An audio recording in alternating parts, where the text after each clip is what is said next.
So ಇವತ್ತಿನ ನನ್ನ ಈ ಸಂದೇಶಕ್ಕಿರುವಂತಹ ವಿಷಯ ದೇವರ ಪ್ರಸನ್ನತೆ. ಹೇಳ್ರಿ, ಪಕ್ಕದಲ್ಲಿ ಯಾರಿಗಾದ್ರೂ ಒಬ್ರಿಗೆ ಕೈ ಕೊಟ್ಟು ಹೇಳ್ರಿ, ದೇವರ ಪ್ರಸನ್ನತೆ ಅದು ಸಾಮಾನ್ಯವಾದ ಪ್ರಸನ್ನತೆ ಅಲ್ಲ. ತಿಳ್ಕೊಳ್ರಿ, ಫಸ್ಟ್ ಅರ್ಥ ಮಾಡ್ಕೊಳ್ರಿ. ಇವತ್ತು ಜನರಿಗೆ ಏನು ಗೊತ್ತಾ, ಎಲ್ಲ ಬಿಡುಗಡೆ ಬೇಕು, ಎಲ್ಲ ಕ್ಷಣ ಮಾತ್ರದಲ್ಲಿ ಹೀಲಿಂಗ್ ಬೇಕು, ದೆವ್ವಗಳು ಓಡಬೇಕು. ಆದರೆ ವಾಕ್ಯ ಇವತ್ತು ಯಾರಿಗೂ ಬೇಡ. ಸ್ತೋತ್ರ. ನಮ್ಮನ್ನು ಬಿಡುಗಡೆ ಮಾಡೋದೇ ದೇವರ ವಾಕ್ಯ, ದೇವರ ಪ್ರಸನ್ನತೆ. ಆ ಪ್ರಸನ್ನತೆ ನಮ್ಮ ಮೇಲೆ ಬಂದಾಗ ಎಂತಹ ಕಟ್ಟುಗಳಿದ್ರೂ ಮುರಿದು ಹೋಗುತ್ತೆ. ಪ್ರಸನ್ನತೆ ನಮ್ಮನ್ನು ಆವರಿಸುವಾಗ ಯಾವ ದುರಾತ್ಮನೂ ನಮ್ಮ ಒಳಗಡೆ ಬರಲಿಕ್ಕೆ ಸಾಧ್ಯ ಇಲ್ಲ. ಪ್ರಸನ್ನತೆ ನಮ್ಮಲ್ಲಿರುವಾಗ ವಂಶ ಪಾರಂಪರ್ಯವಾದ ಸರಪಳಿಗಳು ಮುರಿಲಿಕ್ಕಾಗಿ ಹೋಗುತ್ತೆ. ಸ್ತೋತ್ರ. ಹಲ್ಲೆಲೂಯಾ. ಇವತ್ತು ಮನುಷ್ಯ ಏನಾಗಿದ್ದಾನೆ ಅಂದರೆ, ಬ್ಯುಸಿ ಆಗಿರುವ ಕಾರಣ ಎಲ್ಲ ಮಾಡ್ತಾನೆ, ಪ್ರಸನ್ನತೆಯಲ್ಲಿ ಬರಲಿಕ್ಕಾಗೋದಿಲ್ಲ. ಇವತ್ತು ಅಂತ್ಯ ಕಾಲದಲ್ಲಿ ಜನ ಕೆಲಸದ ಹಿಂದೆ, ಬಿಸ್ನೆಸ್ ಹಿಂದೆ, ನಮ್ಮ ಫ್ಯಾಮಿಲಿ ಹಿಂದೆ, ನಮ್ಮ ಮ್ಯಾಟರ್ಸ್ಗಳ ಹಿಂದೆ ಹೋಗಿ ಹೋಗಿ ಹೋಗಿ ವ್ಯಕ್ತಿಗಳು ಪ್ರಸನ್ನತೆಯಲ್ಲಿ ಬರೋದು ಬಹಳ ಕಮ್ಮಿ ಆಗಿದೆ. ದೇವರು ಇವತ್ತು ಮಾತಾಡ್ತಾ ಇದ್ದಾನೆ, ದೇವರ ಪ್ರಸನ್ನತೆಯಲ್ಲಿ ಕುಳಿತುಕೊಂಡಾಗ ಸಕಲ ಕಾರ್ಯಗಳಿಗೂ ದೇವರು ಬಿಡುಗಡೆ ಕೊಡುವವನಾಗಿದ್ದಾನೆ. ಹಲ್ಲೆಲೂಯಾ. ಲೂಕನು ಬರೆದ ಸುವಾರ್ತೆ 1ನೇ ಅಧ್ಯಾಯದ 5ನೇ ವಾಕ್ಯಕ್ಕೆ ನಾವು ಹೋಗೋಣ. ನಾವಿಲ್ಲಿ ಸ್ಪಷ್ಟವಾಗಿ ನೋಡಿಕೊಳ್ತಾ ಇದ್ದೇವೆ, ದೇವರ ವಾಕ್ಯ ಹೇಳುತ್ತೆ, ಬಹು ಕಾಲದಿಂದ ಇದ್ದಂತಹ ದಂಪತಿಗಳು ಇವರು ಯಾವುದರಲ್ಲಿಯೂ ತಪ್ಪಿಲ್ಲದೆ ನೀತಿವಂತರಾಗಿ ಬದುಕ್ತಾ ಇದ್ದಾರೆ ಎನ್ನುವುದು ವಾಕ್ಯ ಹೇಳುತ್ತೆ. ಇದು ಒಬ್ಬ ಮನುಷ್ಯ ಹೇಳಿದಲ್ಲ. ಒಬ್ಬ ಮನುಷ್ಯ ಅವನ ಬಗ್ಗೆ ಸ್ಟೇಟ್ಮೆಂಟ್ ಕೊಡ್ತಾ ಇಲ್ಲ. ಆಮೇನ್. ಒಬ್ಬ ವ್ಯಕ್ತಿ ಹೇಳ್ತಾ ಇಲ್ಲ ಅವನು ನೀತಿವಂತನಂತ. ಸರ್ವಶಕ್ತನಾದ ದೇವರು, ಸತ್ಯವೇದದಲ್ಲಿ ಬರೆಯಲ್ಪಟ್ಟಿದೆ, ಅವರು ಎಲ್ಲ ಕಾರ್ಯಗಳಲ್ಲಿ ದೇವರ ಆಜ್ಞೆಗಳನ್ನು ಪಾಲಿಸಿಕೊಂಡು ನೀತಿವಂತರಾಗಿದ್ದರು. ಇಲ್ಲಿ ವಾಕ್ಯ ಹೇಳುತ್ತೆ, ಎಲಿಜಬೆತ್ ಮತ್ತೆ ಜಕರಿಯನು ನೀತಿವಂತರಾಗಿದ್ದರು, ದೇವರ ವಾಕ್ಯಗಳನ್ನು ಪಾಲಿಸ್ತಾ ಇದ್ದರು, ದೇವರ ಸನ್ನಿಧಾನದಲ್ಲಿ ಅವರು ದೋಷ ಇಲ್ಲದವರಾಗಿ ನಡ್ಕೊಳ್ತಾ ಇದ್ರು. ಆದರೂ ಕೂಡ ಅವನ ಹೆಂಡತಿಯಾದ ಎಲಿಜಬೆತ್ತಳು ಬಂಜೆಯಾಗಿದ್ದಳು. ಇವತ್ತು ನನ್ನನ್ನು ಕೇಳುವಂಥ ದೇವರ ಮಕ್ಕಳೇ, ಇವತ್ತು ಇಲ್ಲಿ ಅನೇಕರು ಕೂತಿದ್ದಾರೆ.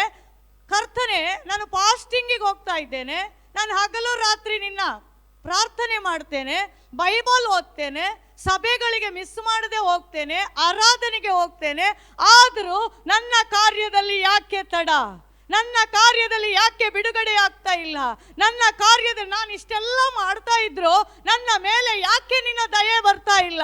ಕೇಳುವಂತ ದೇವರ ಮಕ್ಕಳೇ, ಇವತ್ತು ದೇವರು ಹೇಳ್ತಾನೆ, ಪ್ರಸನ್ನತೆಯಲ್ಲಿ ಬಾ, ದೇವರ ಸನ್ನಿಧಾನದಲ್ಲಿ ಬಾ, ದೇವರ ಪ್ರಸನ್ನತೆಯಲ್ಲಿ ಬಾ. ಈ ಜಕರ್ಯನು ದೇವರ ಆಲಯದಲ್ಲಿ ಯಾಜಕ ವರ್ಗದವನಾಗಿದ್ದನು, ಯಾಜಕನಾಗಿ ಸೇವೆ ಸಲ್ಲಿಸ್ತಾ ಇರುವವನು. ಅವನು ಸದಾ ಯಾರ ಮುಂದೆ ಇರ್ತಾ ಇದ್ದ? ದೇವರ ಸನ್ನಿಧಾನದಲ್ಲಿ ಇರ್ತಾ ಇದ್ದ. ದೇವರ ಸನ್ನಿಧಾನದಲ್ಲಿ ಧೂಪವನ್ನ ಅರ್ಪಿಸುವಂತ ಜಕರ್ಯನಿಗೆ ಮಕ್ಕಳಾಗ್ಲಿಲ್ಲ. ಎಷ್ಟು ಮಾತಾಡಿರ್ಬಹುದು ಜನ, ಎಷ್ಟು ಮಾತಾಡಿರ್ಬಹುದು. ಆಲೋಚನೆ ಮಾಡಿ ನೋಡ್ರಿ, ಒಂದು ಕ್ಷಣ ಜಕರ್ಯನ ಸ್ಥಾನದಲ್ಲಿ ನಿಂತುಕೊಳ್ಳ್ರಿ, ಯೋಚನೆ ಮಾಡ್ರಿ. ನಾನು ದೇವರ ಸೇವೆ ಮಾಡುವ ಯಾಜಕ, ನನಗೆ ಮಕ್ಕಳಿಲ್ಲ. ಯಾವಾಗಲೂ ಹಗಲು ರಾತ್ರಿ ದೇವರ ಸನ್ನಿಧಾನದಲ್ಲಿ ನಿಲ್ಲುವಂತವನು ನೀತಿವಂತನಾದ ಜಕರ್ಯನು. ಆದರೂ ಜಕರ್ಯನಿಗೆ ಮಕ್ಕಳಾಗಲಿಲ್ಲ. ಆದರೆ ನೀವು ಆಗಿದ್ರೆ ಯಾವಾಗಲೂ ಸೇವೆ ಬಿಟ್ಟು ಓಡ್ತಾ ಇದ್ವಿ, ಜನರ ಮಾತು ಸಹಿಸಿಕೊಳ್ಳಿಕ್ಕಾಗದೆ. ಆದರೆ ಜಕರ್ಯನಿಗಾಗಿ ಸ್ತೋತ್ರ, ಆತನು ಎಲ್ಲಿ ನಿಲ್ತಾ ಇದ್ದ? ಬಹಳ ಇಂಪಾರ್ಟೆಂಟ್ ಆದಂಥ ಶಬ್ದ, ಆತನು ದೇವರ ಸನ್ನಿಧಾನದಲ್ಲಿ ನಿಲ್ಲುವಂತವನಾಗಿದ್ದನು. ಆಮೆನ್. ಹಲ್ಲೆಲೂಯಾ. ದೇವರ ಸನ್ನಿಧಾನದಲ್ಲಿ ನೀನು ನಿಲ್ತಿಯಾದರೆ ತಡ ಆಗ್ಬಹುದು, ಆದರೆ ಉತ್ತರ ಬರದೇ ಇರಲಿಕ್ಕೆ ಸಾಧ್ಯನೇ ಇಲ್ಲ. ಹಲ್ಲೆಲೂಯಾ. ನಂಬುವ ದೇವ ಮಕ್ಕಳು ಯಾರಾದರೂ ಇದ್ದೀರಾ? ದೇವರ ಸನ್ನಿಧಾನದಲ್ಲಿ ನಿಲ್ಲುವವರು, ದೇವರ ಪ್ರಸನ್ನತೆಯಲ್ಲಿ ಇರುವವರು. ಸ್ವಲ್ಪ ಲೇಟ್ ಆಗ್ಬಹುದು, ಸ್ವಲ್ಪ ಜನ ನಿನ್ನನ್ನು ಹೀಯಾಳಿಸಬಹುದು, ಸ್ವಲ್ಪ ನಿನ್ನನ್ನು ಮಾತಲ್ಲಿ ಆಡ್ಕೊಂಡು ತಿರುಗಬಹುದು. ಆದರೆ ಸತ್ಯವೇದ ಹೇಳುತ್ತೆ, ಅದು ಭರವಸೆ ಉಳ್ಳದ್ದು. ಸ್ವಲ್ಪ ಲೇಟ್ ಆಗಬಹುದು, ಆದರೆ ಕರ್ತನಿಂದ ಬರತಕ್ಕದನ್ನು ತಪ್ಪಿಸೋದಕ್ಕೆ ಯಾರಿಗೂ ಸಾಧ್ಯ ಇಲ್ಲ. ಒಬ್ಬ ದೇವರ ದೂತ ಎಲ್ಲಿಂದ ಬಂದಿದ್ದಾನೆ?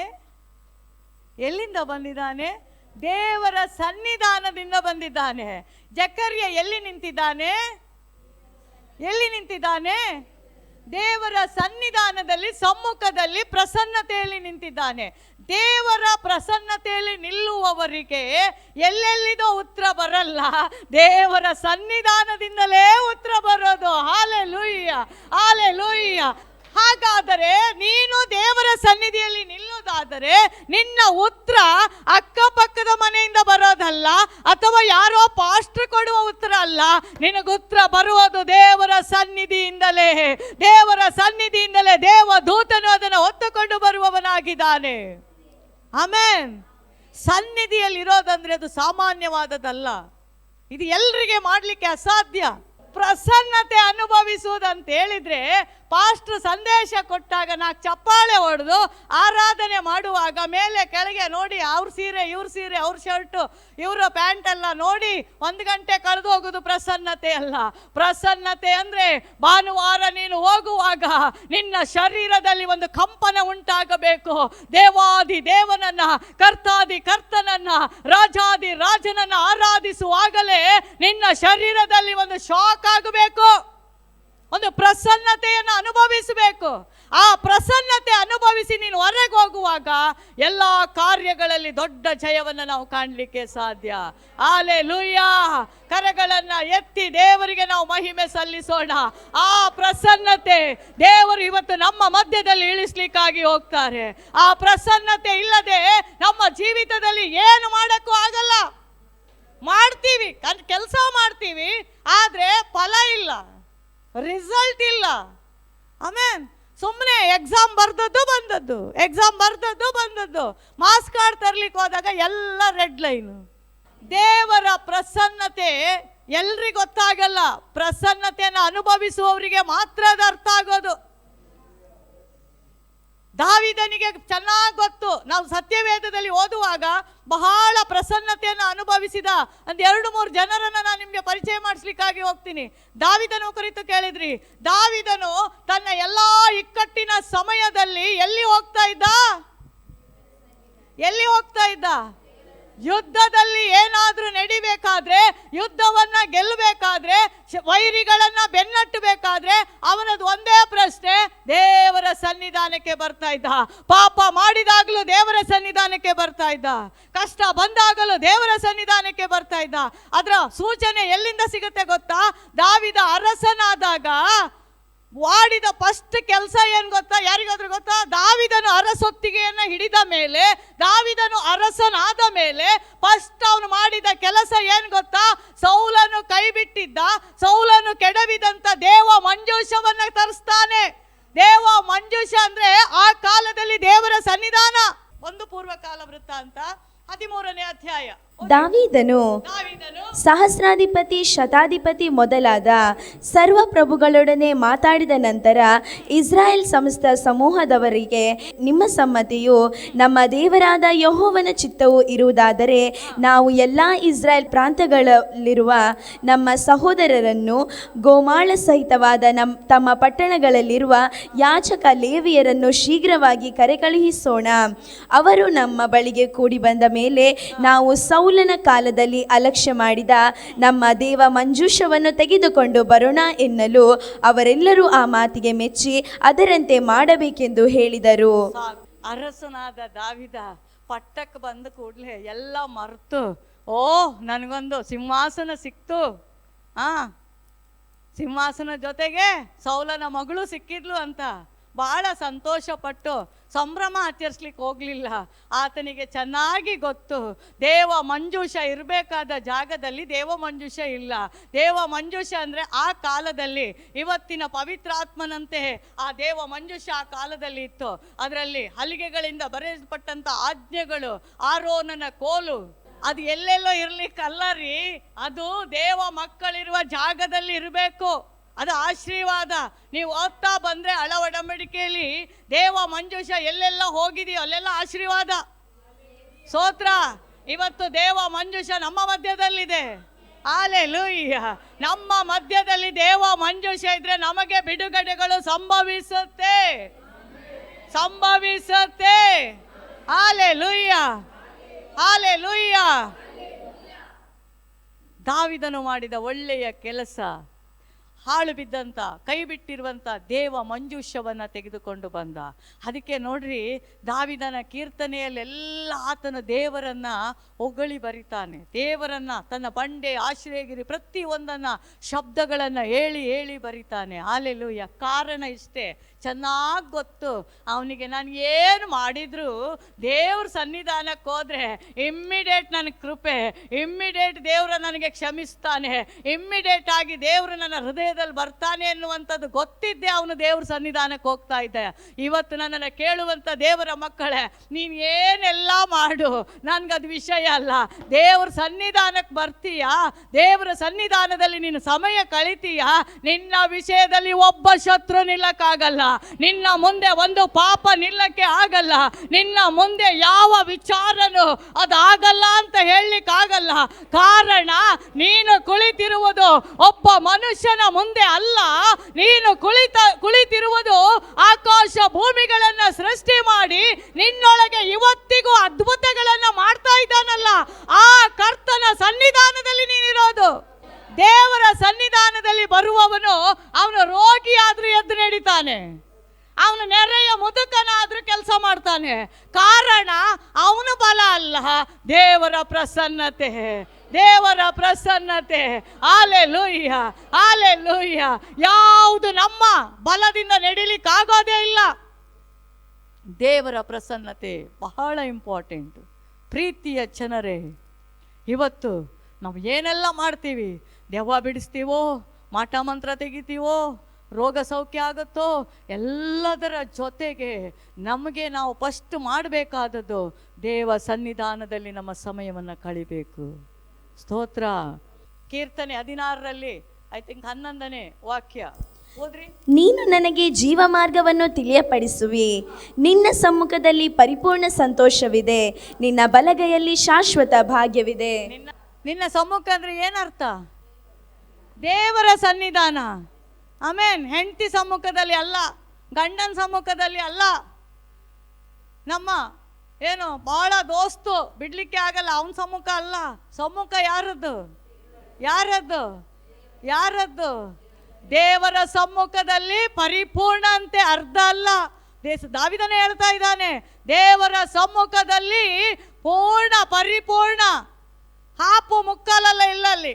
ದೇವರ ಸನ್ನಿಧಾನದಲ್ಲಿ ತುಂಬಿ ತುಳುಕುವ ಪರಿಪೂರ್ಣವಾದಂಥ ಸಂತೋಷವಿದೆ. ಆತನ ಬಲಗೈಯಲ್ಲಿ ಶಾಶ್ವತವಾದ, ಟೆಂಪ್ರವರಿ ಅಲ್ಲ. ನೋಡ್ರಿ, ಎಷ್ಟು ಜನ ನಿಮ್ಮೊಟ್ಟಿಗೆ ಸೇರಿ ನಾನು ನೀನು ಅಂದರೆ ಏನು, ಹಂಗಿರೋಣ ಹಿಂಗಿರೋಣ ಅಂತ ಹೇಳಿದವರೆಲ್ಲ ಇವತ್ತು ಅಡ್ರೆಸ್ ಸಿಗಿಲ್ಲ, ಅರ್ಧದಲ್ಲೇ ಬಿಟ್ಟೋದ್ರು. ಆಮೇನ್. ಬ್ರದರ್, ನಿಮ್ಮ ಜೊತೆ ನಾನು ಯಾವಾಗಲೂ ಇರ್ತೀನಿ, ಸಿಸ್ಟರ್ ನಿಮ್ಮ ಜೊತೆ ಬಿಡಲ್ಲ ಅಂತ ಹೇಳಿದವರು ಏನು 2 ವರ್ಷದಲ್ಲಿ ಕೈ ಕೊಟ್ಟರು. ಆದರೆ ಟೆಂಪ್ರವರಿ ಅದು. ಆದರೆ ವಾಕ್ಯ ಹೇಳುತ್ತೆ, ಅವನ ಬಲಗೈಯಲ್ಲಿ ಶಾಶ್ವತ ಮೀನ್ಸ. ನಿಮಗೆ ಕನ್ನಡ ಅಷ್ಟು ಗೊತ್ತಾಗಲ್ಲ, ಇಂಗ್ಲೀಷ್ ಒಳ್ಳೆ ಅರ್ಥ ಆಗೋದು. ಯಾವಾಗಲೂ ನೋಡ್ರಿ, ವಿಶ್ವಾಸಿಗಳಿಗೆ ಇಂಗ್ಲೀಷ್ ಬೇಗ ಅರ್ಥ ಆಗುತ್ತೆ. ಪರ್ಮನೆಂಟ್. ಆಮೇನ್. ಈಗ ಅರ್ಥ ಆಯ್ತಲ್ಲ? ಶಾಶ್ವತ ಅಂದಾಗ ಕೆಲವರಿಗೆ ಅರ್ಥ ಆಗಲಿಲ್ಲ. ಸೊ ದಾವಿದ ಹೇಳ್ತಾನೆ, ಆತನ ಬಲಗೈಯಲ್ಲಿ ಶಾಶ್ವತವಾದ ಆ ಭಾಗ್ಯ ಇದ್ದವ್ರು ಮಾತ್ರ ಒಂದು ಆಮೇನ್ ಹೇಳ್ರಿ. ಆಮೇನ್. ಹಾಲೆಲೂಯ್ಯ. ಆತನ ಬಲಗೈಯಲ್ಲಿ ನೀವು ನಿರೀಕ್ಷೆ ಮಾಡ್ತಾ ಇದ್ದೀರಿ, ಶಾಶ್ವತವಾದ ಭಾಗ್ಯ ಉಂಟು. ಸ್ತೋತ್ರ. ಹಾಲೆಲೂಯ್ಯ. ಇನ್ನೊಂದು ವ್ಯಕ್ತಿಯನ್ನು ನೋಡ್ಲಿಕ್ಕೆ ಹೋದ್ರೆ, ಅಪ್ಪ ಬಹಳ ಅದ್ಭುತವಾದ ವ್ಯಕ್ತಿ. ಯಾರು? ಮೋಶೆ. ಆಮೇನ್. ಯಾರು? ಮೋಶೆ. ಆಮೇನ್. ಸ್ತೋತ್ರ. ಎಷ್ಟೆಲ್ಲ ಹೋರಾಟ ಮಾಡಿದ ಮೋಶೆ, ದೇವರ ಸಮ್ಮುಖದಲ್ಲಿ ಕುಳಿತಂತ ಮೋಶೆ, 40 ದಿನಗಳು ದೇವರ ಸಂಗಡ ಮಾತನಾಡಿದ ಮೋಶೆಗೆ ಸಣ್ಣ ತಪ್ಪು ಮಾಡಿದ ನೋಡ್ರಿ, ಕಾನಾನೇ ಸೇರ್ಲಿಕ್ಕಿಲ್ಲ. ಹೊಸ ಒಡಂಬಡಿಕೆಯಲ್ಲಿ ನೀವು ನೋಡಿದ್ರೆ, ಅದು ಆಮೇಲೆ ವಿವರಿಸ್ತೀನಿ ಕೇಳ್ರಿ. ಹೊಸ ಒಡಂಬಡಿಕೆಯಲ್ಲಿ ಯೇಸು ಸ್ವಾಮಿ ಪೇತ್ರ ಯೋಹಾನನ ಕಳ್ಕೊಂಡು ಅದೇ ಕಾನಾನಲ್ಲಿ ಬೆಟ್ಟಕ್ಕೆ ಹೋಗ್ತಾರೆ. ಬೆಟ್ಟಕ್ಕೆ ಹೋದಾಗ 3 ಜನ ಇರ್ತಾರೆ. ಯಾರಲ್ಲ? ಮೋಶೆ, ಎಲಿಯಾ, ಯೇಸು ಸ್ವಾಮಿಯನ್ನ ಕಾಣ್ತಾರೆ. ಅಂದ್ರೆ ಮೋಶೆ ಶಾರೀರಿಕವಾಗಿ ಕಾಣದೇ ಇರಬಹುದು ಕಾನಾನನ್ನ, ಆದ್ರೆ ದೇವರು ಅವನಿಗೆ ಕಾನಾನನ್ನ ತೋರಿಸಿದ್ದಾರೆ. ಆಮೇನ್. ಹಾಲೆಲೂಯ್ಯ. ಅದಕ್ಕೆ ವಾಕ್ಯದಲ್ಲಿ ಆಧಾರ ಇದೆ. ಅದಕ್ಕೆ ಹೇಳೋದು ವಾಕ್ಯ ಓದಬೇಕು ಅಂತ. ವರ್ಷಕ್ಕೊಮ್ಮೆ ವಾಕ್ಯ ಹೋದ್ರೆ ಏನು ಅರ್ಥ ಆಗಲ್ಲ. ವರ್ಷಕ್ಕೊಮ್ಮೆ ವಾಕ್ಯ ಓದಲಿಕ್ಕಲ್ಲ, ಡೈಲಿ ವಾಕ್ಯಗಳನ್ನು ಅಧ್ಯಯನ ಮಾಡಬೇಕು, ಧ್ಯಾನ ಮಾಡಬೇಕು. ಎಲ್ಲಕ್ಕಿಂತ ಹೆಚ್ಚಾಗಿ ನೀವು ಸುಮ್ಮನಿರಿ ಸಿಸ್ಟರ್, ನಮ್ಮ ಧ್ಯಾನವೇ ನಮ್ಗೆ ಹೆಚ್ಚಾಗಿದೆ. ಆಮೇಲೆ ನಮ್ಮದು ಸ್ವಲ್ಪ ಧ್ಯಾನ ಇಲ್ಲ. ಆ ಧ್ಯಾನದಲ್ಲಿ ನಾವು ವಾಕ್ಯ ಎಷ್ಟೊತ್ತಿಗೆ ಧ್ಯಾನ ಮಾಡೋದು ಅಲ್ವಾ? ಹಾಗೆ ಅಲ್ಲ, ವಿಶ್ವಾಸಿಗಳ ಕರ್ತವ್ಯ, ಅದು ಡ್ಯೂಟಿ. ಏನು ಡ್ಯೂಟಿ? ವಾಕ್ಯಗಳನ್ನು ಧ್ಯಾನಿಸಬೇಕು. ಏನು ಹೇಳುತ್ತೆ ವಾಕ್ಯ ಅನ್ನೋದನ್ನು ತಿಳ್ಕೋಬೇಕು. ಇಲ್ಲಿ ಹಳೆ ಒಡಂಬಡಿಕೆಗೆ ಬಂದಾಗ ನೀವೊಂದು ಮಾತನಲ್ಲಿ ಗಮನಿಸಬಹುದು. ವಿಮೋಚನಾ ಕಾಂಡ 33ನೇ ಅಧ್ಯಾಯದ 14ನೇ ವಾಕ್ಯ. ಅದಕ್ಕೆ ಯೆಹೋವನು, ನಾನೇ ನಿಮ್ಮ ಜೊತೆಯಲ್ಲಿ ಬಂದು ನಿಮಗೆ ವಿಶ್ರಾಂತಿಯನ್ನು ಉಂಟು ಮಾಡುವೆನು ಅಂದನು. ದೇವರ ಸಮ್ಮುಖದಲ್ಲಿರುವವರಿಗೆ ದೇವರು ಮಾತನಾಡ್ತಾನೆ. ನಾನೇ ನಿಮ್ಮ ಜೊತೆಯಲ್ಲಿ ಬಂದು, ದೇವರ ಸಮ್ಮುಖದಲ್ಲಿ ಕುಳಿತ ಮೋಶೆಗೆ ದೇವರು ಹೇಳ್ತಾ ಇದ್ದಾನೆ, ವಿಶ್ರಾಂತಿಯನ್ನ ಕೊಡ್ತೇನೆ. ಅದರ 15ನೇ ವಾಕ್ಯ. ಅದಕ್ಕೆ ಮೋಶೆ, ನೀನೇ ನಮ್ಮ ಸಂಗಡ ಬಾರದೆ ಹೋದರೆ ನಮ್ಮನ್ನು ಇಲ್ಲಿಂದ ಹೋಗಗೊಡಿಸಬಾರದು. ಎಷ್ಟು ಜನ ಇವತ್ತು ಹೇಳ್ತೀರಾ, ಪ್ರಾರ್ಥನೆ ಕುಳಿತಾಗ ಆ ಪ್ರಸನ್ನತೆ ಇಲ್ಲದೆ ಎದ್ದೇಳಕ್ಕೆ ಮನಸ್ಸಾಗಲ್ಲ, ಪ್ರಸನ್ನತೆ ಬರಲಿಲ್ಲ ಅಂದ್ರೆ ಪ್ರಾರ್ಥನೆಯಿಂದ ಹೇಳಕ್ಕೆ ಆಗಲ್ಲ ಅನ್ನುವರು ಯಾರಾದ್ರೂ ಇದ್ದೀರಾ? ದೇವರ ಪ್ರಸನ್ನತೆ, ಮೋಶೆ ಹೇಳ್ತಾನೆ, ನಿನ್ನ ಪ್ರಸನ್ನತೆ, ಪ್ರಸನ್ನತೆ ಅಂದ್ರೆ ನೀನು ಬರಬೇಕು, ಅಂದ್ರೆ ಬರೋದಂದ್ರೆ ದೇವರ ಪ್ರಸನ್ನತೆ ಅವ್ರ ಮುಂದೆ ಹೋಗ್ಬೇಕು. ನೀನು ಹೋಗದಿದ್ರೆ ನಾವೇ ಹೋಗಲ್ಲ ಅಂತ ಹೇಳ್ತಾನೆ. ನಮ್ದು ಹಾಗೆಲ್ಲ ಮಣ ಮಣ ಮಣ ಮಣ ಪ್ರಾರ್ಥನೆ ಎದ್ದು ಹೋಗಿ ದೇವ್ರು ಬಂದಿದ್ದಾನ, ಕೇಳಿದಾನ, ಕೊಟ್ಟಿದ್ದಾನ, ಏನೂ ಇಲ್ಲ. ಎಂತ ಸಿಸ್ಟರ್ ಪ್ರಾರ್ಥನೆ, ಎಂತ ಸಿಸ್ಟರ್ ನಿಮ್ದು? ಇಲ್ಲ, ದಿನ ನಾನು 4 ಗಂಟೆಗೆ ಮಾಡಿದೆ. ಪ್ರಾರ್ಥನೆಯಲ್ಲಿ ಪ್ರಸನ್ನತೆ ಇಳಿದ್ರೆ ತೊಂದರೆ ಇಲ್ಲ, ಸಂತೋಷ ಆ ದಿನ. ಕೆಲವೊಮ್ಮೆ ನಿಮಗೆ ಗೊತ್ತಾ, ಪ್ರೇಯರ್ ಮಾಡುವಾಗ ಅದು ಅಪೋಸಿಟ್ ಹೋಗುತ್ತೆ. ಪ್ರೇಯರ್ ನಿಮಗೇನು ಮಾಡಿದ್ರು ಒಂದು ಸಮಾಧಾನ ಬರುವುದಿಲ್ಲ, ಒಂದು ಸಂತೋಷ ಬರುವುದಿಲ್ಲ, ಪ್ರಾರ್ಥನೆಗೆ ಕುಳಿತಂತ ಉಲ್ಲಾಸ ಆಗೋದಿಲ್ಲ. ಅದರ ಅರ್ಥ ದೇವರ ಪ್ರಸನ್ನತೆ ಅನುಭವಿಸಿದ್ರೆ ಮಾತ್ರ ನಿಮಗೆ ಚಿಕ್ಕ ಪ್ರಾರ್ಥನೆ ಆದರೂ ಸಂತೋಷ ಅನಿಸುತ್ತೆ. ಚಿಕ್ಕ ಪ್ರಾರ್ಥನೆ 5 ನಿಮಿಷದಾದರೂ ದೇವರ ಪ್ರಸನ್ನತೆ ಬರುವಾಗ ನಿಮ್ಮ ಮನಸ್ಸು ಉಲ್ಲಾಸವಾಗಿರುತ್ತೆ, ಹೃದಯ ಉಲ್ಲಾಸವಾಗಿರುತ್ತೆ.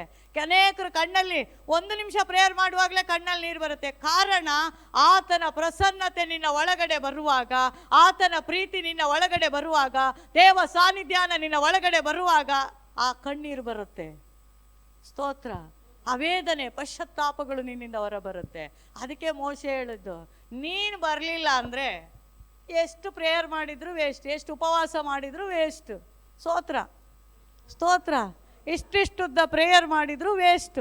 ಕಾರಣ, ಪ್ರಸನ್ನತೆ ಬಹಳ ಪ್ರಾಮುಖ್ಯವಾದದ್ದು. ತುಂಬ ವರ್ಷ ಮಕ್ಕಳಿಲ್ಲದ ಎಲಿಜಬೆತ್ತಳಿಗೆ ದೇವರು ದೂತನು ಎಲ್ಲಿಂದ ಬಂದರು? ಒಬ್ಬ ಮನುಷ್ಯ ಬಂದು ಹೇಳಿದ್ದಲ್ಲ, ಒಬ್ಬ ಪಾಸ್ಟರ್ ಬಂದು ಹೇಳಿದ್ದಲ್ಲ. ಯಾರು ಬಂದಿದ್ದು? ದೇವರೇ ಇವರ ಪ್ರಾರ್ಥನೆಯನ್ನು ಕಂಡು ಒಬ್ಬ ದೂತನನ್ನು ದೇವರ ಸನ್ನಿಧಾನದಿಂದ ಕಳಿಸಿದ್ರು. ಅರ್ಥ, ದೇವರ ಸನ್ನಿಧಾನದಲ್ಲಿರುವವರಿಗೆ ಉತ್ತರ ಸಾಮಾನ್ಯವಾಗಿ ಬರೋದಿಲ್ಲ, ದೇವರ ಸನ್ನಿಧಾನದಿಂದಲೇ ಬರುತ್ತೆ. ಹಾಲೆಲೂಯ್ಯ. ದೇವರ ಸನ್ನಿಧಾನದಲ್ಲಿ ಬಂದ ಉತ್ತರ ವ್ಯಸನವನ್ನು ನಿಮಗೆ ಸೇರಿಸೋದಿಲ್ಲ.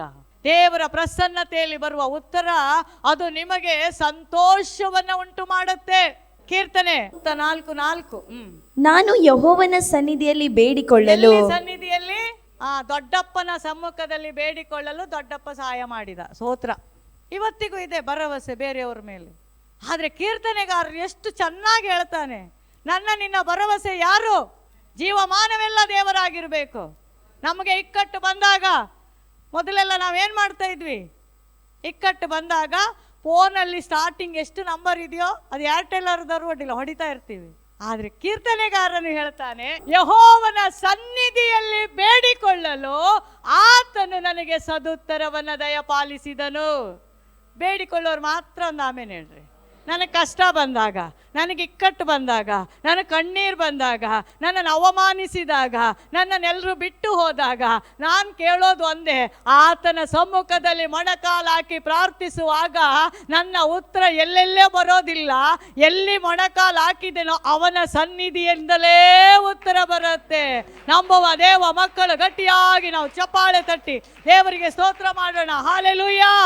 ದಯವಿಟ್ಟು ಎಲ್ಲೆಲ್ಲಿ ಹೋಗ್ಬೇಡ್ರಿ. ನಮ್ಮ ಇಕ್ಕಟ್ಟಿಗೆ ಉತ್ತರ ಕರ್ತನ ಸನ್ನಿಧಾನದಲ್ಲಿದೆ. ನಮ್ಮ ಕಣ್ಣೀರಿಗೆ ಉತ್ತರ ಯೆಹೋವನ ಸನ್ನಿಧಾನದಲ್ಲಿದೆ. ನಮ್ಮ ರೋಗಕ್ಕೆ ಉತ್ತರ ಆತನ ಪಾದದಲ್ಲಿದೆ.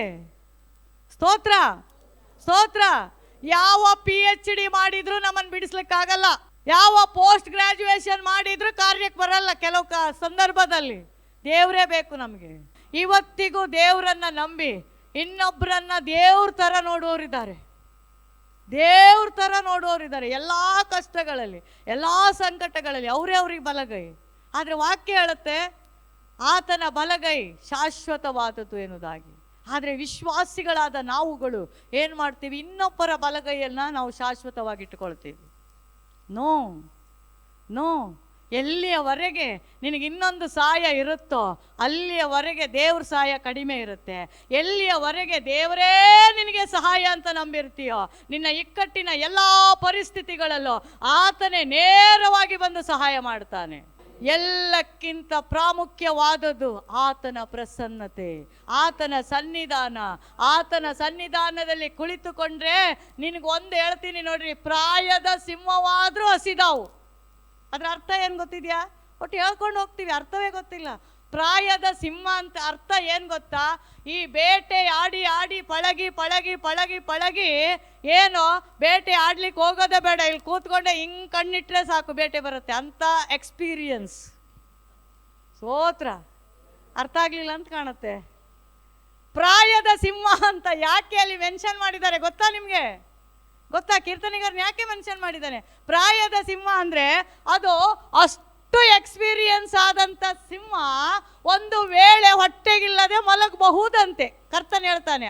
ಆದರೆ ನನ್ನ ಸನ್ನಿಧಾನದಲ್ಲಿ ಬೇಡಿಕೊಳ್ಳುವವರಿಗೆ ಯಾವ ಮೇಲಿಗೂ ಕಡಿಮೆ ಇಲ್ಲ, ಯಾವುದಕ್ಕೂ ಕೊರತೆ ಇಲ್ಲ, ಯಾವ ವಿಷಯದಲ್ಲೂ ಕೆಳಗಿಲ್ಲ. ಕಾರಣ ಪ್ರಾಯದ ಸಿಂಹಕ್ಕಿಂತಲೂ ದೊಡ್ಡದಾದ ಯೆಹೂದಾ ಸಿಂಹ ನಮ್ಮ ಜೊತೆಯಲ್ಲಿದ್ದಾನೆ. ಬರ್ಬೇಕ್ರಿ, ಸನ್ನಿಧಾನಕ್ಕೆ ಬರಬೇಕು. ಆಮೇನ್. ಸನ್ನಿಧಾನಕ್ಕೆ ಬರಬೇಕು. ಬೆಳಿಗ್ಗೆ ಎದ್ದು ಡ್ಯೂಟಿಗೆ ಲೇಟ್ ಆಗುತ್ತೆ ಅಂತ ಏನೋ ಮಣ ಎರಡು ವಾಕ್ಯ ಓದಿ ಮಾಡ್ಕೊಂಡು ಹೋದ್ರೆ ಅದು ಸನ್ನಿಧಾನ ಅಲ್ಲ. ಸನ್ನಿಧಾನಕ್ಕೆ ಅದರದೇ ಆದ ವಿಶೇಷ ಅರ್ಥ ಇದೆ. ಸನ್ನಿಧಾನಕ್ಕೆ ಟೈಮ್ ತಗೊಳ್ಬೇಕು ನಾವು. ಎಷ್ಟು ಗಂಟೆನೇ ಆಗಲಿ, 5 ನಿಮಿಷದಿಂದ ಎಷ್ಟು ಗಂಟೆನೇ ಆಗಲಿ, ಆ ಸನ್ನಿಧಾನಕ್ಕೆ ನಿನ್ನ ಮನಸ್ಸು ಸಿದ್ಧವಾಗಿ 5 ನಿಮಿಷನೋ 10 ನಿಮಿಷನೋ 5 ಅವರೋ 2 ಅವರೋ ಟೈಮ್ ತಗೊಂಡು ಕರ್ತನ ಪಾದದಲ್ಲಿ ಬಂದು ಯಾರಿರದೆ ನೀನೊಬ್ಬಳೇ ಕುಳಿತು ಮಾತಾಡಬೇಕು. ನಿನ್ನ ಮದಲಿಂಗನ ಜೊತೆ ನೀನು ಮಾತನಾಡಬೇಕು. ಮದುವೆ ಫಿಕ್ಸ್ ಆದ ಹುಡುಗನ ಹತ್ರ ಗಂಟೆಗಟ್ಟಲೆ ಮಾತಾಡ್ಬೋದು, ಮದಲಿಂಗನ ಹತ್ರ 5 ನಿಮಿಷ ಮಾತಾಡೋ ಪುರ್ಸೋತಿಲ್ಲ. ಬೇರೆಯವ್ರ ಜೊತೆ ಗಂಟೆಗಟ್ಟಲೆ ಮಾತಾಡ್ತೀವಿ, ಗಂಟೆಗಟ್ಟಲೆ. ಅವ್ರು ಇಡ್ತೀಯ ಅಂದ್ರೂ ನೀವು ಇಡಕ್ಕೆ ಬಿಡಲ್ಲ. ನಿನ್ನನ್ನು ಪ್ರೊಟೆಕ್ಟ್ ಮಾಡಿ ಸನ್ನಿಧಾನಕ್ಕೆ ಕರಿತಾ ಇರುವ ದೇವರ ಜೊತೆ ಎಷ್ಟು ಗಂಟೆ? ಕಟ್ಟುಗಳು ಮುರಿಬೇಕು. ದೇವ ಪ್ರಸನ್ನತೆಯಲ್ಲಿ ನಿನ್ನ ಕಟ್ಟು ಮುರಿಬೇಕು. ಜನ ಹೇಳ್ತಾರೆ ನೋಡ್ರಿ ಯಾವ್ದು ಆಗಲ್ಲ ಅಂತ, ಅದು ಆಗಬೇಕಾದ್ರೆ ನೀನು ಪ್ರಸನ್ನತೆಯ ಒಳಗಡೆ ಬರಬೇಕು. ಆಮೇನ್. ಸ್ವಲ್ಪ ಕಷ್ಟ ಆಗ್ಬೋದ್ರಿ, ಆದರೆ ಬಿಡುಗಡೆ ದೊಡ್ಡ ಬಿಡುಗಡೆ. ಸ್ವಲ್ಪ ಕಷ್ಟ ಆದ್ರೇನೆ ದೊಡ್ಡ ಬಿಡುಗಡೆ ಸಿಗೋದು. ಈಗ ನಾವೇನು ಆರಾಮಾಗಿರ್ಲಿಕ್ಕಲ್ಲ, ಇದು ಅಂತ್ಯಕಾಲ. ದೇವರು ಸತ್ಯವೇದದಲ್ಲಿ ಹೇಳಿದ್ದೆಲ್ಲ ನಡೀತಾ ಇದೆ, ಎಲ್ಲವೂ ನಡೀತಾ ಇದೆ. ಅದಕ್ಕೆ ದೇವ್ರು ಹೇಳಿದ್ದು, ಎಲ್ಲ ಮನುಷ್ಯನೇ ಆ ಕಡೆ ಮೋಡ ಆದರೆ ಮಳೆ ಬರುತ್ತಂತ ಹೇಳಕ್ಕೆ ಬರುತ್ತೆ ನಿಂಗೆ. ಆಮೇನ್. ಮರದಲ್ಲಿರುವ ಹೂವೆಲ್ಲ ಬಾಡಿ ಹೋದರೆ ಈ ಸಲ ಒಳ್ಳೆ ಫಲ ಬರಲ್ಲ ಅಂತ ಹೇಳಲಿಕ್ಕೆ ಬರುತ್ತೆ, ಅಷ್ಟು ಜ್ಞಾನ ಇದೆ. ಈ ಯುದ್ಧಗಳು ಕಾದಾಟಗಳು ನಡೆಯುವಾಗ ಏಸು ಬೇಗ ಬರ್ತಾನೆ ಅಂತ ಹೇಳಕ್ಕೆ ನಿಂಗೆ ಬರಲ್ಲ ನೋಡು. ಹೇಳ್ತಾ ಇದ್ರಾ? ಈ ಘಟನೆಗಳು ಎಲ್ಲ ಕಡೆಗಳು ಯುದ್ಧದ ಭಯ, ಯುದ್ಧದ ಭೀತಿ ಉಂಟಾಗಿದೆ.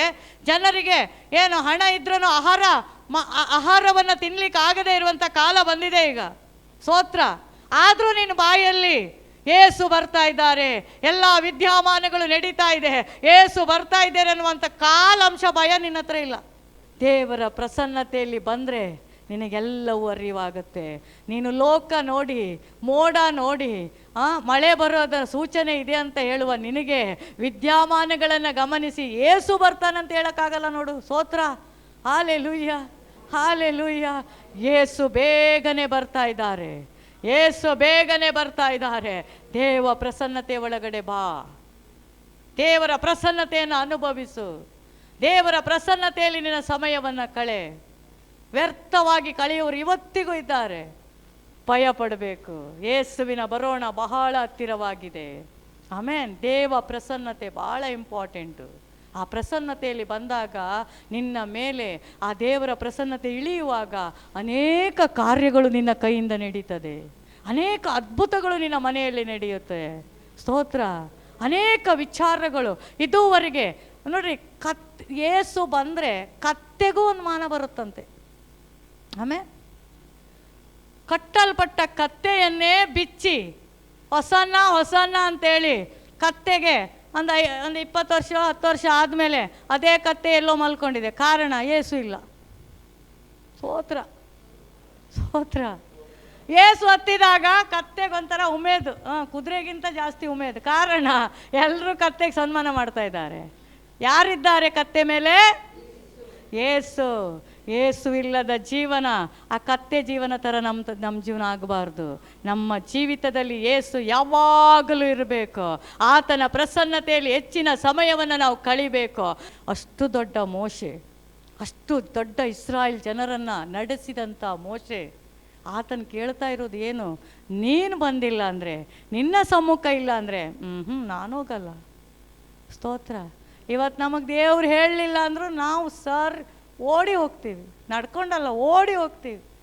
ದೇವ್ರು ಹೇಳೇ ಇಲ್ಲ ಮಾಡಂತ, ಆದರೂ ನಾವು ಮಾಡ್ತೀವಿ. ಆದರೆ ಮೋಶೆಗಾಗಿ ಸ್ತೋತ್ರ. ಮೋಶೆ ಏನು ಹೇಳಿದ? ನೀನು ನನ್ನ ಸಂಗಡ ಬರದಿದ್ದರೆ, ಅದಕ್ಕೆ ಕೀರ್ತನೆಗಾರ ಹೇಳಿದ್ದು, ಮೋಶೆಗೆ ತನ್ನ ಮಾರ್ಗವನ್ನು, ಇಸ್ರಾಯೇಲರಿಗೆ ತನ್ನ ಕೃತ್ಯಗಳನ್ನು. ಸ್ತೋತ್ರ ಸ್ತೋತ್ರ. ಮಾರ್ಗ ತೋರಿಸೋದು ಯಾವಾಗ ಗೊತ್ತಾ? ದೇವರೇ ಬೇಕು ಅಂದಾಗ ಮಾರ್ಗ ತೋರಿಸೋದು. ಯಾರಿಗೆ ಮಾರ್ಗ ತೋರಿಸಿದ್ರು ದೇವರು? ಅವರೆಲ್ಲ ಇಸ್ರಾಯೇಲರೇ, ಇವನು ಬಿಡಿಸಿದವನು, ಅವ್ರು ಹೋದವರು. ಆದರೆ ವಾಕ್ಯ ಸ್ಪಷ್ಟತೆ ಏನು ಹೇಳುತ್ತೆ ಗೊತ್ತಾ?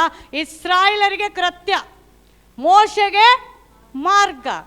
ಎಷ್ಟು ಸ್ಪಷ್ಟ ಇದೆ ನೋಡ್ರಿ. ಯಾಕೆ? ಇಸ್ರಾಯೇಲರು ನಿಮ್ಮ ಹಾಗೆ ಇವತ್ತೊಂದು ಅದ್ಭುತ ನೋಡೋದು, ನಾಳೆ ನಮಗೇನೂ ಆಗಲೇ ಇಲ್ಲ, ಸುಮ್ಮನೆ ಆಯಿತು. ಸ್ತೋತ್ರ.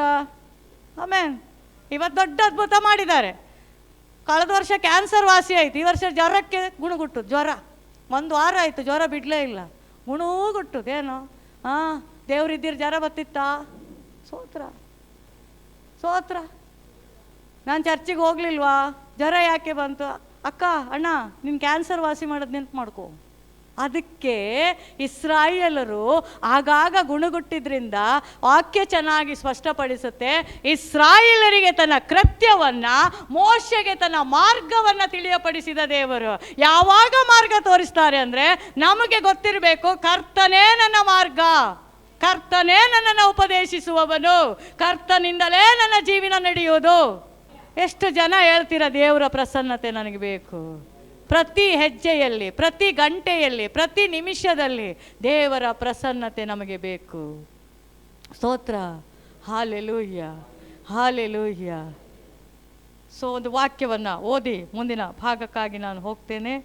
ಯೋಹಾನ ಸುವಾರ್ತೆ 14ನೇ ಅಧ್ಯಾಯದ 17ನೇ ವಾಕ್ಯ. ಆ ಸಹಾಯಕನು ಯಾರೆಂದರೆ ಸತ್ಯದ ಆತ್ಮನೇ.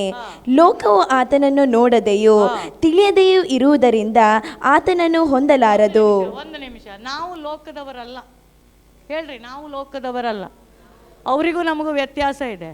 ಒಬ್ಬ ಬಂದು ಇಲ್ಲಿ ಮಚ್ಚು ಚೂರಿ ಎಲ್ಲ ಹಿಡ್ಕೊಂಡು ಬರ್ತಾ ಅಂದರೆ ನಮಗೆ ಒಂದ್ಸಲ ಸಿಟ್ಟು ಬರುತ್ತೆ. ಆದರೆ ಯೋಚನೆ ಮಾಡಿ ನೋಡ್ರಿ, ಅವನಿಗೆ ವಾಕ್ಯ ಗೊತ್ತಾ? ದೇವರ ಆತ್ಮ ಗೊತ್ತಾ? ದೇವ್ರ ಆಕಾಶ ಭೂಮಿ ಸೃಷ್ಟಿ ಮಾಡಿದ್ದು ಗೊತ್ತಾ? ಇಲ್ಲ. ಪಾಸ್ಟ್ರ್ ಯಾರಂತ ಗೊತ್ತಾ? ಯಾಜಕರು ಯಾರಂತ ಗೊತ್ತಾ? ವಿಶ್ವಾಸಿ ಯಾರಂತ ಗೊತ್ತಾ? ಇಲ್ಲ. ನನಗೂ ನಿನಗೂ ಎಂತ ಗೊತ್ತು? ಗೊತ್ತಿತ್ತು. ಎಂತ ಗೊತ್ತು? ವಾಕ್ಯ ಹೇಳತ್ತೆ, ಲೋಕವು ಆತನನ್ನು ನೋಡದೆಯೂ ತಿಳಿಯದೂ ಇರುವುದರಿಂದ ಆತನನ್ನು ಹೊಂದಲಾರದು. ಆದರೆ ದೇವರ ಆತ್ಮನ ಕುರಿತಾಗಿ, ಆತ್ಮನನ್ನು ಯಾರು ಕೊಟ್ಟಿದ್ದಾರೆ, ಆತ್ಮನು ಯಾವ ಕಾರಣಕ್ಕಾಗಿ ಬರ್ತಾನೆ, ಆತ್ಮನನ್ನು ಹೊಂದಿದ್ರೆ ಏನಾಗತ್ತೆ, ಹೊಂದದೇ ಇದ್ರೆ ಏನಾಗತ್ತೆ, ಅಭಿಷೇಕ ಯಾಕೆ ಬೇಕು, ಪ್ರಸನ್ನತೆಯಲ್ಲಿ ಏನಿದೆ ಅನ್ನೋದು ನಿನಗೆ ಗೊತ್ತಿಲ್ವಾ? ನೀವು ಆತನನ್ನು ಬಲ್ಲಿರಿ, ಹೇಗೆಂದರೆ ನಿಮ್ಮ ಬಳಿಯಲ್ಲಿ ವಾಸ ಮಾಡುತ್ತಾನೆ. ಮತ್ತೆ ಬಹಳ ಇಂಪಾರ್ಟೆಂಟ್, ಬಳಿ ಮಾತ್ರ ಅಲ್ಲ, ನಿಮ್ಮ ಒಳಗಡೆ ಇದ್ದಾನೆ. ಪ್ರಸನ್ನತೆ ಅದೇ. ಎಲ್ಲಿದ್ದಾನೆ? ಎಲ್ಲಿದ್ದಾನೆ? ನಮ್ಮ ಒಳಗಡೆ ಇದ್ದಾನೆ. ಅದಕ್ಕೆ ನಾವು ಆಕಾಶ ತಲೆ ಮೇಲೆ ಬಿದ್ದವರಾಗೆ ಕೂತ್ಕೊಳ್ಳೋದು. ನಮ್ಮ ಒಳಗಡೆ ಇದ್ದ ನೋಡ್ರಿ ಪವಿತ್ರ ಆತ್ಮ. ಆ ಪ್ರಸನ್ನತೆ ಎನ್ನುವುದು ನಮ್ಮನ್ನು ಎಲ್ಲದರಿಂದ ಬಿಡಿಸುವಂಥದ್ದಾಗಿದೆ. ನೋಡ್ರಿ, ಎಲ್ಲೇ ಹೋಗಲಿ ನಿಮಗೊಂದು ಧೈರ್ಯ ಇರುತ್ತೆ. ಕಾರಣ ನನ್ನ ಸಂಗಡ ದೇವರಿದ್ದಾನೆ ಅಂತ. ಕಾರ್ಗತ್ತಲಿನ ಕಣಿವೆ ನಡೆದ್ರೂ ಕೂಡ ನಿಮಗೆ ಒಂದು ಧೈರ್ಯ ಇರುತ್ತೆ, ನನ್ನ ದೇವರಿದ್ದಾನೆ ಅಂತ. ಎಂತಹ ಇಕ್ಕಟ್ಟು ಬಂದರೂ ಕೂಡ ಅಯ್ಯೋ ಅದರಿಂದ ಮುಂದೆ ಹೋಗೋಕ್ಕಾಗಲ್ಲ ಅನ್ನುವ ಪರಿಸ್ಥಿತಿ ಇದ್ರೂ ನಿಮ್ಮ ಮನಸ್ಸು ಹೇಳುತ್ತೆ, ನನ್ನೊಟ್ಟಿಗೆ ಯೇಸು ಇದ್ದಾರೆ, ನನ್ನೊಟ್ಟಿಗೆ ಏಸು ಇದ್ದಾರೆ, ನನ್ನ ಸಂಗಡ ಏಸು ಇದ್ದಾರೆ, ಏನೇ ಬರಲಿ ಏಸು ಕೈ ಬಿಡಲ್ಲ ಅನ್ನುವಂಥ ಒಂದು ಗ್ಯಾರಂಟಿ ಇರುವವರು ಮಾತ್ರ ಒಂದು ಆಮೇಲೆ ಹೇಳ್ರಿ ಹಾಲೆಲೂಯ್ಯ, ಹಾಲೆಲೂಯ್ಯ. ಏನೆಲ್ಲ ಆದರೂ ಕೆಲವೊಮ್ಮೆ ನಾನು ಆರಂಭದಲ್ಲಿ ಓದಿದ ಹಾಗೆ ನೋಡ್ರಿ, ಅವರು ನೀತಿವಂತರಾದರೂ ಮಕ್ಕಳಿಲ್ಲ ಅವ್ರಿಗೆ. ಜನ ಏನು ಹೇಳ್ತಾರೋ, ನೋಡು ಏನು ಪಾಪ ಮಾಡಿದ್ನೇನು, ಮಕ್ಕಳೇ ಇಲ್ಲ. ಸೋತ್ರ ಅವ ಸರಿ ಇಲ್ಯಾ, ಸರಿ ಇದ್ದಿರ ಮಕ್ಕಳಾಗ್ತಿತ್ತು. ಅವರಿಬ್ಬರು ಸರಿನೇ ಇಲ್ಲ, ಮಕ್ಕಳಾಗಲಿಲ್ಲ. ಯಾರು ಹೇಳಿದ್ದು? ಜನ ಹೇಳೋದು. ದೇವ್ರೇನು ಹೇಳ್ತಾನೆ? ಅವರಿಬ್ಬರು ದೇವರ ಸನ್ನಿಧಾನದಲ್ಲಿ ನೀತಿವಂತರಾಗಿದ್ದರು. ಎಲಿಜಬೆತ್ತಳಿಗೆ ಲೇಟ್ ಆಗಿದ್ದು ಯಾಕೆ ಗೊತ್ತಾ? ನೋಡ್ರಿ, ಸತ್ಯವೇದ ಹೇಳುತ್ತೆ, ಯೇಸುವಿನ ಮುಂದೆ ಮಾರ್ಗಗಳನ್ನು ಸಿದ್ಧ ಮಾಡುವವನು ಯೋಹಾನನು ಅಲ್ವಾ? ಈಗ ಯೇಸು ಬರುವ 50 ವರ್ಷದ ಮೊದಲೇ ಯಾರು ಯೋಹಾನ್ ಹುಟ್ಲಿಕ್ಕೆ ಆಗಲ್ಲ. ಯೇಸು ಹುಟ್ಟುವ ಕಾರಣ ಇಲ್ಲಿ ಎಲಿಜಬೆತ್ತಳಿಗೆ ಲೇಟ್ ಆಯಿತು. ಅಂದರೆ ನಿನಗೇನಾದರೂ ಲೇಟ್ ಆಗ್ತಾ ಇದೆ ಅಂದರೆ ದೇವರ ಒಂದು ಮಾರ್ಗ ಏನೋ ಬೇರೆ ಇದೆ. ದೇವರು ಅದು ಸಾಮಾನ್ಯವಾಗಿ ಕೊಡೋದಿಲ್ಲ. ಲೇಟ್ ಆದರೆ ಯಾವುದೇ ಕಾರಣ ಇರ್ಬೋದು, ಯಾವುದೇ ವಿಷಯ ಇರ್ಬೋದು, ನಿನಗೆ ಲೇಟ್ ಆಗುತ್ತೆ ಅಂದರೆ ಚಿಂತೆ ಮಾಡುವ ಅವಶ್ಯಕತೆ ಇಲ್ಲ. ಅದು ದೇವ್ರ ಪ್ಲಾನ್ ಆಗಿದೆ. ಆಮೇನ್. ಅದು ನಿನ್ನ ಪ್ಲಾನ್ ಅಲ್ಲ, ದೇವ್ರ ಪ್ಲಾನ್ ಆಗಿದೆ. ನಿನ್ನ ಪ್ಲಾನ್ ಇವತ್ತೇ ಆಗಬೇಕು, ಈ ರಾತ್ರಿನೇ ಆಗಬೇಕು. ಆದರೆ ದೇವ್ರ ಪ್ಲಾನ್ ಹಾಗೆ ಅಲ್ಲ. ದೇವರು ಯಾವಾಗಲೂ ನಿನಗೆ ಒಳ್ಳೆಯದನ್ನೇ ಬಯಸೋದ್ರಿಂದ ಆತನು ನಿನಗೋಸ್ಕರ ಪ್ಲಾನ್ ಮಾಡ್ತಾನೆ. ಸ್ತೋತ್ರ, ಸ್ತೋತ್ರ. ಯಾರಾದರೂ ನೋಡಿದರೆ ಜಕ್ಕರ್ಯನಿಗೆ ಹೇಳ್ತಾರೆ, ನೋ ಪಾಸ್ಟ್ರ್ ಅಂತೆ ಸೇವೆ ಮಾಡ್ತಾ ಇದ್ದ. ಯಾಜಕ ಸೇವೆ. ಯಾರು? ದೇವರ ಆಲಯದಲ್ಲಿ ಸೇವೆ ಮಾಡ್ತಾ ಇದ್ದಾನೆ. ನೀತಿವಂತನು, ನಂಬಿಗಸ್ತನು, ಮಕ್ಕಳಿಲ್ಲ. ನಿನ್ನ ಕೆಲಸ ಲೇಟ್ ಆಗ್ತಾ ಇದ್ರೆ ಗುಣಗುಟ್ಟಬೇಡ. ದೇವರ ಪ್ಲಾನ್ ಇದೆ, ದೇವರ ಪ್ಲಾನ್ ಇದೆ. ನಿನ್ನ ವಿಷಯದಲ್ಲಿ ಲೇಟ್ ಆಗ್ತಾ ಇದ್ರೆ ನೀನು ಒಂದು ಕಾಲಕ್ಕೂ ಚಿಂತೆನೂ ಮಾಡಬೇಡ, ಒಂದು ಕಾಲಕ್ಕೂ ಜನ ಏನು ಹೇಳ್ತಾರೆ ಕಿವಿಗೊಡಬೇಡ. ಕಾರಣ ನಿನ್ನ ಮೇಲೆ ದೇವರ ಅತ್ಯಧಿಕವಾದ ಪ್ಲಾನ್ ಇದೆ. ಇವತ್ತೇನಾದರೂ ನಿನ್ನ ವಿಷಯ ಲೇಟ್ ಆಗ್ತಾ ಇದ್ರೆ, ನಿನ್ನ ರೋಗ ವಾಸಿ ಆಗದೆ ಇರ್ಬೋದು, ನಿನ್ನ ಇಕ್ಕಟ್ಟು ಪರಿಹಾರ ಆಗದೆ ಇರ್ಬೋದು ಇಷ್ಟು ದಿನ. ಆದರೆ ಇವತ್ತು ಯಾರಿಗೊತ್ತು ದೇವರ ಪ್ಲಾನು? ದೇವರು ಈ ರಾತ್ರಿ ದೊಡ್ಡ ಬಿಡುಗಡೆ ಕೊಡಬಹುದು. ದೇವರು ಈ ರಾತ್ರಿ ನಿನ್ನ ಸರಪಳಿಯನ್ನು ಮುರಿಬಹುದು. ಈ ರಾತ್ರಿ ದೇವರು ನಿನ್ನ ವಿಷಯಗಳಲ್ಲಿ ಒಂದು ದೊಡ್ಡ ತೀರ್ಪನ್ನು ಮಾಡಬಹುದು. ಈ ರಾತ್ರಿ ದೇವರು ನಿನಗಿರುವಂಥ ಎಲ್ಲ ಕಾರ್ಯಗಳನ್ನು ಬೇರು ಸಮೇತ ಕಿತ್ತು ಬಿಸಾಡಬಹುದು. ಪ್ರಸನ್ನತೆಯ ಒಳಗಡೆ ನೀನು ಬರುವಾಗ ಯಾವುದು ಕೂಡ ಲೇಟ್ ಆದರೂ ಕೂಡ ಅದಕ್ಕೊಂದು ಅರ್ಥ ಇದೆ. ದೇವರು ತಾನೇ ಅದನ್ನು ಮಾಡ್ತಾನೆ ಅನ್ನೋದಾಗಿ. Hallelujah, hallelujah. ನಮ್ಮ ಭರವಸೆ ಯಾವಾಗಲೂ ಎಲ್ಲದಕ್ಕಿಂತ ದೊಡ್ಡದಾಗಿ ನನ್ನ ಕರ್ತನಾಗಿರಬೇಕು. ಸ್ತೋತ್ರ. ನನ್ನ ಭರವಸೆ ದೊಡ್ಡದು, ಕಾರಣ ನನ್ನ ದೇವರು ದೊಡ್ಡವನು. ಸ್ತೋತ್ರ. ದೇವರು ಯಾವಾಗ ದೊಡ್ಡವನಂತ ನಿನ್ನ ಮನಸ್ಸಿನೊಳಗೆ ಬರುತ್ತೋ ನಿನ್ನ ವಿಷಯಗಳ ಕುರಿತಾಗಿ ನೀನು ಜಾಸ್ತಿ ಚಿಂತೆ ಮಾಡೋದಿಲ್ಲ. ದೇವರಿಗೆ ಅದನ್ನು ಒಪ್ಪಿಸಿಕೊಡ್ತೀಯ. ಇವತ್ತಿಗೂ ಕೂಡ ದೇವರ ಮಕ್ಕಳಾದರೂ ಕೂಡ, ವಾಕ್ಯ ಓದಿದರೂ ಕೂಡ ಬೇರೆಯವರ ಮಾತಿಗೆ ನೀವು ಹೆಚ್ಚು ಗಮನ ಕೊಡ್ತೀರಿ, ದೇವರ ವಾಕ್ಯಕ್ಕೆ ಕಡಿಮೆ ಗಮನ ಕೊಡ್ತೀರಿ. ಜನ ಹೇಳಿದ್ದೇ ಸತ್ಯ ಅಂತ ನಂಬ್ತೀರಿ, ಜನ ನಿಮ್ಮನ್ನು ನಿಂದಿಸಿದ್ದೇ ಸತ್ಯ ಅಂತ ಹೇಳ್ತೀರಿ. ನಿಂದಿಸಿದ್ರು ಕೂಡ ದೇವರು ಆ ನಿಂದನೆಯಲ್ಲಿ ನಿನ್ನನ್ನು ಮೇಲಕ್ಕೆತ್ತುತ್ತಾನೆ. ಆಮೇನ್, ಹಾಲೆಲೂಯ್ಯ. ಇನ್ನು ಕೆಲವರಿದ್ದಾರೆ, ಒಂದು ಕಡೆ ಏನೋ ಆಗಲಿಲ್ಲ ಅಂದರೆ ಅಯ್ಯೋ ಇಲ್ಲಿ ಕಷ್ಟ ಆಯಿತು, ಬೇಡ ಅಲ್ಲಿ ಹೋಗ್ತೀನಿ ಇಲ್ಲಿ ಹೋಗ್ತೀನಿ. ನೀನು ಎಲ್ಲಿ ಓಡಿ ಹೋದ್ರು ಶತ್ರು ಇಲ್ಲಿ ಕಾಡಿ ಶತ್ರು ಅಲ್ಲೂ ಬರ್ತಾನೆ. ನೆನ್ಪಿಟ್ಕೋ, ಓಡಿ ಹೋಗ್ಲಿಕ್ಕಲ್ಲ ದೇವ್ರು ನಿನ್ನನ್ನು ಕರೆದಿದ್ದು, ಸ್ಥಳ ಬಿಟ್ಟು ಬದಲಾವಣೆ ಮಾಡ್ಲಿಕ್ಕಲ್ಲ ದೇವ್ರು ನಿನ್ನನ್ನು ಕರೆದಿರೋದು. ಇಲ್ಲಿ ಬಿಟ್ಟು ಅಲ್ಲೋದ್ರೆ ಕಾಡುವಂಥ ಶತ್ರು ಇಲ್ಲಿ ಕಾಡಿದವನು ಅಲ್ಲಿ ಕಾಡ್ತಾನೆ. ಎದುರಿಸಿ ನಿಲ್ಲು. ದೇವರು ಎದುರಿಸಿ ನಿಲ್ಲುವಾಗ ದೇವರ ವಾಕ್ಯ ಹೇಳುತ್ತೆ, ನಿನಗೆ ವಿರುದ್ಧವಾಗಿ ಕಲ್ಪಿಸಿದ ಯಾವ ಆಯುಧಗಳು ಫಲಿಸೋದಿಲ್ಲ. ಆಮೇನ್. ಶತ್ರು ನಿನ್ನನ್ನು ಬೆನ್ನಟ್ಟೋದಕ್ಕೆ ಸಾಧ್ಯನೇ ಇಲ್ಲ. ನೀನು ಎದುರಿಸಿ ನಿಲ್ಲಬೇಕು. ನಿನ್ನ ಹಿಂದೆ ಬರುವಂತ ಇಕ್ಕಟ್ಟುಗಳನ್ನು ನೋಡಿ ಓಡಿ ಹೋಗ್ಲಿಕ್ಕೆ ಅಲ್ಲ ದೇವ್ರು ನಿನ್ನ ಹೆಸರಿಡಿದು ಕರೆದದ್ದು. ಸ್ತೋತ್ರ. ಎಲ್ಲಿ ಓಡಿ ಹೋಗ್ತಿ ನೀನು? ಎಲ್ಲೆಲ್ಲ ಹೋಗ್ತೀಯಾ? ಟೆಂಟ್ ಹಾಕೊಂಡು ಹೋಗ್ತೀಯಾ? ಓಡಿ ಹೋಗಕ್ಕಲ್ಲ ದೇವರು ನಿನ್ನನ್ನು ಕರೆದದ್ದು. ದೇವರು ನೀನು ಎಲ್ಲ ಅವಮಾನ ಪಟ್ಟಿದ್ದೀಯೋ, ಎಲ್ಲ ನಿಂದೆಗೆ ಒಳಗಾಗಿದ್ದೀಯೋ ಅಲ್ಲೇ ನಿನ್ನನ್ನು ಮಾನಿಸ್ಲಿಕ್ಕೆ ದೇವ್ರು ಇಷ್ಟಪಡ್ತಾನೆ. ಕಾರಣ ಎಲ್ಲೆಲ್ಲೋ ಮಾನಿಸಿದರೆ ದೇವ್ರು ಯಾರು ನೋಡಲ್ಲ ನಿನ್ನನ್ನು. ನೀವು ಅವಮಾನಿಸಿದವರು ನೋಡ್ತಾರಾ? ನಿನ್ನನ್ನು ಅವಮಾನಿಸಿದವರು ನೋಡಬೇಕಂದ್ರೆ ಎಲ್ಲಿ ನೀನು ಕೆಸರಂತ ನಿನ್ನನ್ನು ಒದ್ದು ಆಳೆಂತ ನಿನ್ನನ್ನು ಕೆಳಗೆ ಹಾಕಿದಾರೋ, ನನ್ನ ದೇವರು ಸಾಮಾನ್ಯದವನಲ್ಲ, ಆತನು ಭಯಂಕರನಾದ ದೇವರು. ಅದೇ ಜಾಗದಲ್ಲಿ ನಿನಗೆ ಮಾನ ಬರುವ ಹಾಗೆ ಮಾಡ್ತಾರೆ. ಸ್ತೋತ್ರ, ಹಲ್ಲೆಲೂಯಾ, ಹಲ್ಲೆಲೂಯ. ದೇವರ ಪ್ರಸನ್ನತೆಯಲ್ಲಿ ಬರುವಾಗ ಆತನ ಕಾರ್ಯಗಳು ಒಂದು ಕಾಲಕ್ಕೂ ನಿಂತು ಹೋಗೋದಿಲ್ಲ. ದೇವರ ಮಕ್ಕಳೇ, ನಾವು ಪ್ರತಿ ಒಂದು ಕ್ಷಣದಲ್ಲಿಯೂ ದೇವರನ್ನೇ ಆತುಕೊಂಡು ಆತನ ಪ್ರಸನ್ನತೆಯಲ್ಲಿ ಬರುವಾಗ ಪರಿಶುದ್ಧಾತ್ಮನು ತಾನೇ ನಮ್ಮ ಕಾರ್ಯಗಳನ್ನು ಮಾಡ್ತಾನೆ. ನಾವು ಏನು ಮಾಡ್ತೀವಿ ಅಂದರೆ, ಯಾವಾಗ ಭಯ ಬರುತ್ತೋ, ಭಯದ ಆತ್ಮ ನಮ್ಮ ಒಳಗಡೆ ಬರುತ್ತೋ, ಯಾವ ಕಾರ್ಯನೂ ಆಗೋದಿಲ್ಲ, ಯಾವ ಕಾರ್ಯನೂ ಆಗೋದಿಲ್ಲ. ನನಗೆ ಕೀರ್ತನೆಗಾರ ಹೀಗೆ ಹೇಳ್ತಾನೆ, ಐ ಥಿಂಕ್ 50ನೇ ಕೀರ್ತನೆ ಇರ್ಬೋದು, ಅದರಲ್ಲಿ ಹೇಳ್ತಾನೆ, ನನಗೆ ಹೆದರಿಕೆ ಉಂಟಾದಾಗ ನಿನ್ನನ್ನೇ ಆಶ್ರಯಿಸಿಕೊಳ್ಳುವೆ. ಸ್ತೋತ್ರ. ಹೆದರಿಕೆ ಉಂಟಾದಾಗ ಯಾರು ಬೇಕು ನಮಗೆ? ದೇವರು ಬೇಕು. ದೇವರ ಸನ್ನಿಧಾನದಲ್ಲಿ ನಿನ್ನ ಮೊಣಕಾಲುಗಳು ಮಡಚಲ್ಪಟ್ರೆ ದೊಡ್ಡ ಕಾರ್ಯಗಳನ್ನು ದೇವರು ಮಾಡ್ತಾನೆ. Hallelujah, hallelujah. ನಿನ್ನ ಮನೆಯ ಪರಿಸ್ಥಿತಿಯನ್ನು ಬದಲಾಯಿಸಲಿಕ್ಕೆ ಶಕ್ತನು. ನಿನ್ನ ಶರೀರದ ರೋಗಗಳನ್ನು ತೆಗೆದು ಹಾಕಲಿಕ್ಕೆ ಆತನು ಶಕ್ತನು. ನಿನ್ನ ಬಲಹೀನತೆಯನ್ನು ತೆಗೆದು ಹಾಕಲಿಕ್ಕೆ ಆತನು ಶಕ್ತನಾಗಿದ್ದಾನೆ. Hallelujah, hallelujah. ದೇವರಿಗೆ ಅಸಾಧ್ಯವಾದ ಕಾರ್ಯಗಳು ಒಂದು ಇಲ್ಲ. ಆತನ ಪ್ರಸನ್ನತೆಯನ್ನು ಅಪೇಕ್ಷಿಸುವವರಿಗೋ ಆತನು ಒಂದು ಕಾಲಕ್ಕೂ ಬಿಟ್ಟುಕೊಟ್ಟ ದೇವರಲ್ಲ, ಆ ಪ್ರಸನ್ನತೆಯಲ್ಲಿ ನಡೆಸಿದ ದೇವರಾಗಿದ್ದಾನೆ. ಹಲ್ಲೆಲೂಯ. ಅಲ್ಪ ನಿಮಿಷ ಈ ಪ್ರಸನ್ನತೆಯಲ್ಲಿ ಯಾವ ದುರಾತ್ಮನು ಒಂದು ಶರೀರದಲ್ಲಿಯೂ ನಿಲ್ಲಬಾರದು, ಒಂದು ಶರೀರದಲ್ಲಿಯೂ ನಿಲ್ಲಕ್ಕೆ ನಾನು ಅವಕಾಶ ಕೊಡೋದಿಲ್ಲ. ಈ ರಾತ್ರಿಯ ಪ್ರಾರ್ಥನೆಯಲ್ಲಿ ಯಾರ್ಯಾರು ಇಷ್ಟರವರೆಗೆ ಅಂಧಕಾರ ಶಕ್ತಿಯಿಂದ ಬಳಲ್ತಾ ಇದ್ದೀರೋ, ಯೇಸುವಿನ ನಾಮದಲ್ಲಿ ಎದ್ದು ನಿಲ್ರಿ, ಎದ್ದು ನಿಲ್ರಿ, ಎದ್ದು ನಿಲ್ರಿ. ಅಲ್ಪ ಸಮಯ ನಾವು ಪ್ರಾರ್ಥಿಸ್ಲಿಕ್ಕಾಗಿ ಹೋಗೋಣ. ಆ ಕರಗಳನ್ನು ತಟ್ಟಿ ದೇವರ ಮುಂದೆ ಆ ಪ್ರಸನ್ನತೆಯನ್ನು ಅನುಭವಿಸೋಣ. ಯೇಸುವಿನ ನಾಮದಲ್ಲಿ ಹೋಲಿ ಸ್ಪಿರಿಟ್ ಅವರು ಈಗ ಕಾರ್ಯ ಮಾಡಲಿಕ್ಕಾಗಿ ಹೋಗ್ತಾರೆ. ದೇವ ಪ್ರಸನ್ನತೆ ನಮ್ಮ ಮಧ್ಯದಲ್ಲಿ ಚಲಿಸ್ತಾ ಇದೆ. ಅದು ಸಾಮಾನ್ಯವಾದ ಓಹೋ ಎಸ್ ಎಸ್ ಎಸ್ ಎಸ್ ಎಸ್ ಆಸಕ್ತಿ ಉಳ್ಳವರು ಮಾತ್ರ, ಆಸಕ್ತಿ ಉಳ್ಳವರು ಮಾತ್ರ ಗಟ್ಟಿಯಾಗಿ ಶಬ್ದ ತೆಗೆದು ಪ್ರಾರ್ಥಿಸಿರಿ.